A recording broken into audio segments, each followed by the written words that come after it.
आज हम करेंगे फंडामेंटल एनालिसिस एक ऐसी रिटेल चेन का जो इंडिया की मोस्ट प्रॉफिटेबल रिटेल चेन है despite its focus on being the lowest priced.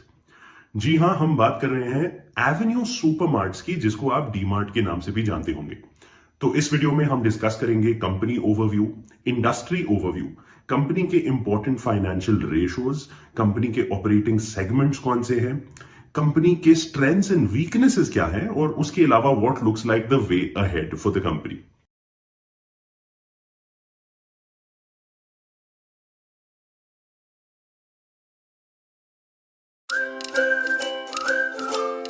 इस कंपनी को शुरू करा था मिस्टर राधाकिशन दमानी ने, जो इंडिया के एक जाने माने वैल्यू इन्वेस्टर है। इन्होंने ये कंपनी स्टार्ट करी ईयर 2000 में, और 2002 में इनका बस एक ही स्टोर था महाराष्ट्र में, पवई में। इस कंपनी ने धीरे धीरे over a period of time, over 10 साल, इन्होंने 8 स्टोर खोले 10 साल में जाके। इससे हमें इनकी एक और खासियत के बारे में पता लगता है कि ये रैपिड ग्रोथ में नहीं बिलीव करते। ये बिलीव करते हैं कि इस तरह से ग्रो करें कि साथ के साथ हम प्रॉफिटेबल भी होते जाए। इसलिए कंपनी का फोकस अभी तक रहा है कि जितने भी स्टोर्स खोलें, सबसे पहले उधर हम अपनी पोजीशन को फोर्टिफाई करें, स्ट्रेंथन करें, उस मार्केट में एक अपना नाम बनाएं, मार्केट शेयर कैप्चर करें, और स्केल विद प्रॉफिटेबिलिटी का मॉडल को अडेप्ट करें। ये कंपनी की वैल्यू आ रही है वैल्यू इन्वेस्टर श्री राधाकिशन दमानी के व्यूज फ्रॉम इन्वेस्टिंग से, कि सिर्फ रैपिड ग्रोथ से ही नहीं होता, आपको ग्रोथ के साथ साथ प्रॉफिटेबिलिटी भी देखनी चाहिए। तो अब देखें, आज के टाइम में इस कंपनी के 234 स्टोर हैं इंडिया में, सेवरल स्टेट्स में। तो ये ना सिर्फ महाराष्ट्र में है, ये गुजरात, तमिलनाडु, आंध्र प्रदेश, मध्य प्रदेश, एनसीआर, पंजाब, राजस्थान, ऐसे कई स्टेट्स में प्रेजेंट है। तो चलिए अब बात करते हैं कंपनी के ऑपरेटिंग सेगमेंट्स की।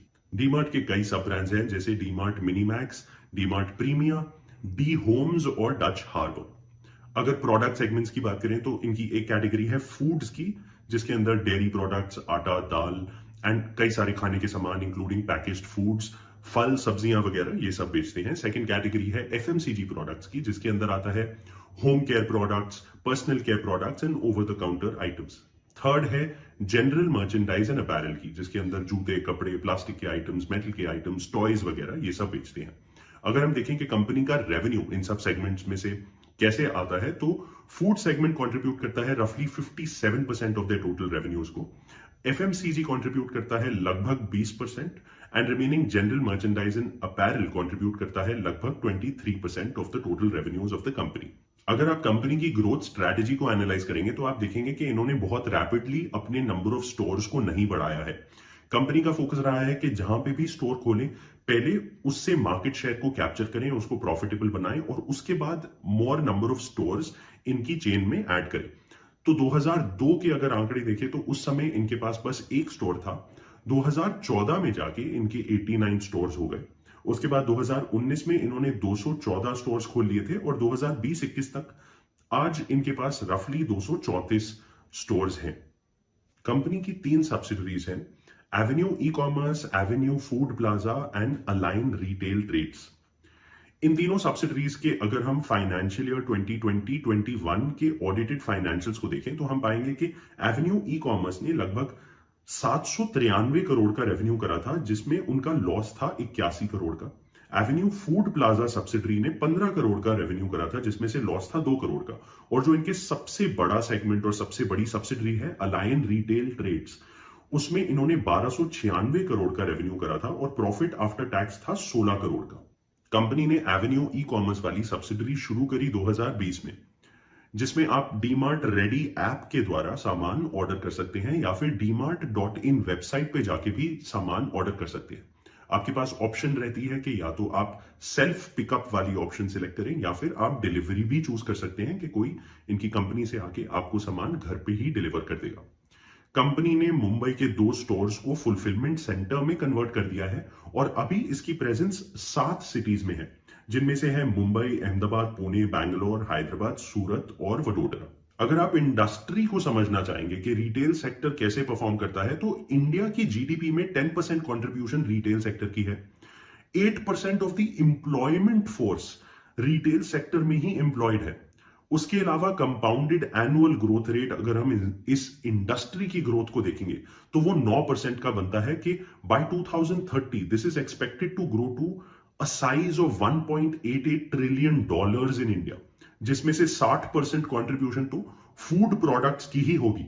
ये तो था रिटेल सेक्टर। अब बात करते हैं ई कॉमर्स की। तो ई कॉमर्स कैसे ग्रो कर रहा है? आप देखेंगे कि e commerce is growing rapidly in India for several reasons, जिसमें से एक रीजन है कि लोगों की इनकम्स बढ़ती जा रही हैं, अर्बनाइजेशन बढ़ती जा रही है, एंड कंज्यूमर काफी ब्रांड कॉन्शियस होता जा रहा है। इसलिए उनको फर्क पड़ता है कि वो कौन सी ऐप से ऑर्डर कर रहे हैं और उस ऐप पे किस टाइप के प्रोडक्ट्स, कौन से नए ब्रांड्स की प्रोडक्ट्स अवेलेबल हैं। ये सब इसलिए भी हो पा रहा है बिकॉज इंडिया में कंज्यूमर फाइनेंस काफी बढ़ रहा है और एक जो लॉजिस्टिक्स इंफ्रास्ट्रक्चर है वो कंट्री में पिछले 5 सालों में काफी रोबस्ट हो गया है। इसका मतलब things like last mile delivery and 10 minute delivery बहुत प्रेवलेंट होती जा रही हैं बिकॉज कोशिश कर पा रही हैं काफी सारी e commerce brands and logistics companies के वो हर एरिया को और हर पिन कोड को इंडिया में प्रोडक्ट डिलीवर कर पाए।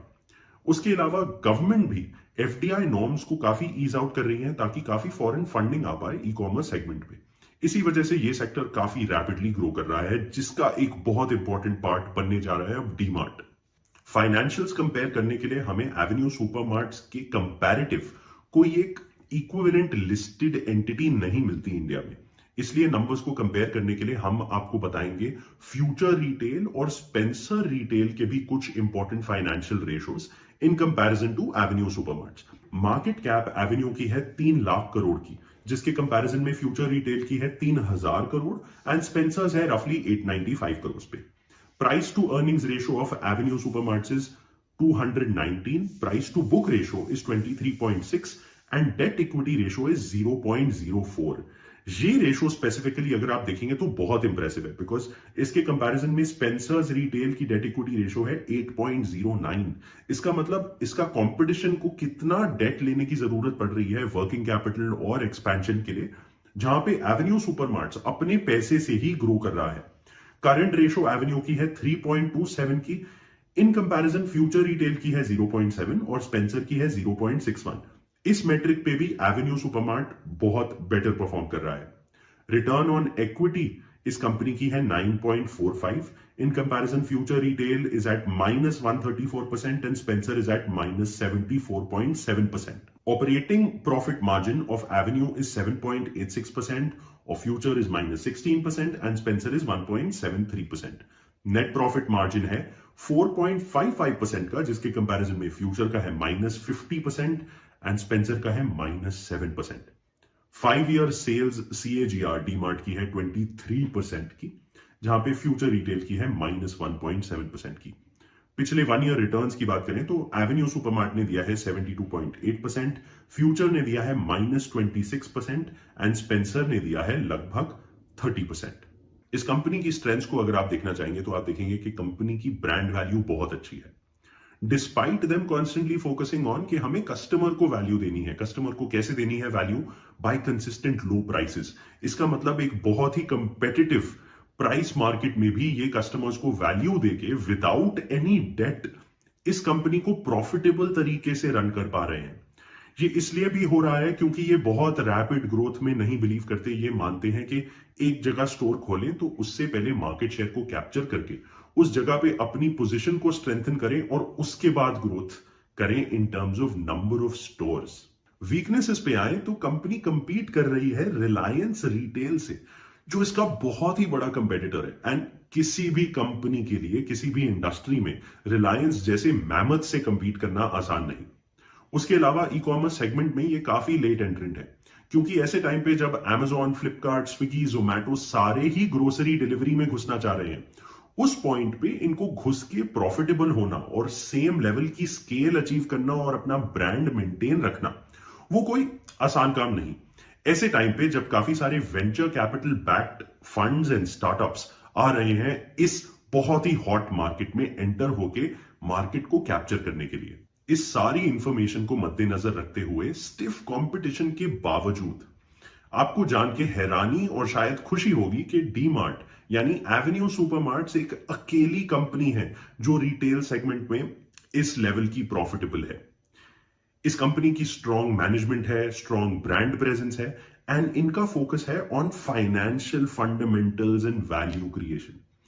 इसलिए हमें लगता है despite the stiff competition and looking at the growth numbers and the potential of this industry, there is a possibility कि एवेन्यू सुपरमार्ट्स अपनी profitable position in the top retail chains of India जरूर maintain कर पाएगा। इसी के साथ साथ इस वीडियो को लाइक करना मत भूलिएगा और इस वीडियो के अंत तक बनने के लिए आपका बहुत बहुत धन्यवाद।